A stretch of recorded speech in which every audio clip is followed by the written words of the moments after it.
A question I'm asked a lot is image formats, to shoot RAW or JPEG. In this episode, we're going to talk all about that. So you've probably noticed in your camera there's a whole range of different kinds of photo image sizes and formats. Particularly one that stands out to a lot of beginners is the RAW format. Understanding what that is and how it's useful is very important.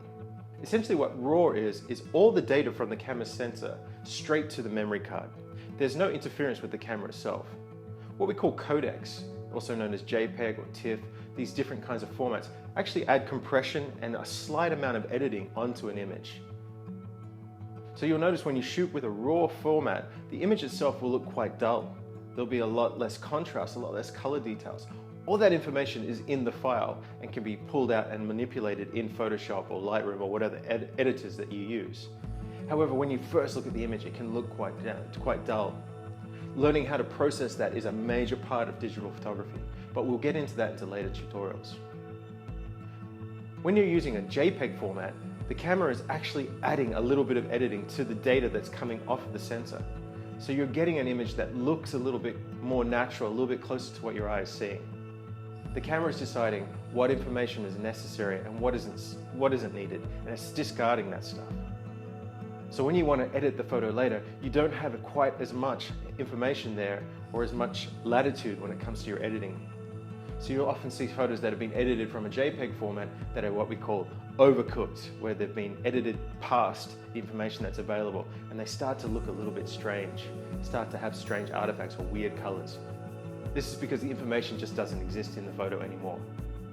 If you're looking to do intense processing, then you must shoot RAW.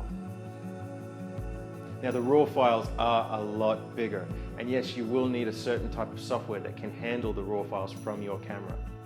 Personally, I use Lightroom.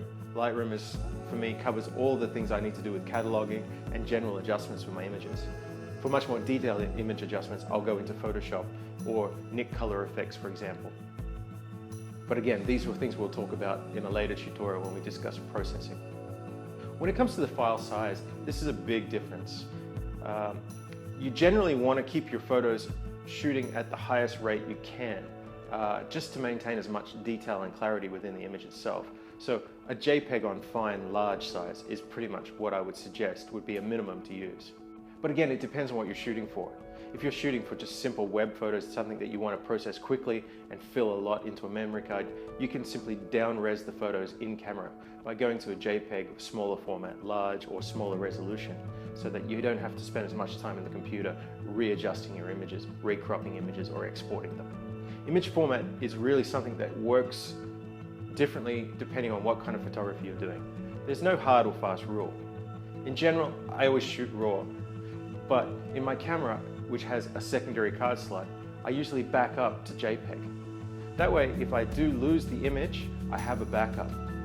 But also, sometimes when I'm exporting large amounts of photos, say for a sports event that don't really need me to process them to a large extent, I can simply go through and use the JPEG ones. Now, if I do find a certain image in there that has something special about it that I really want to manipulate and do something with, then I have the RAW file available so I can get into Photoshop and get really creative.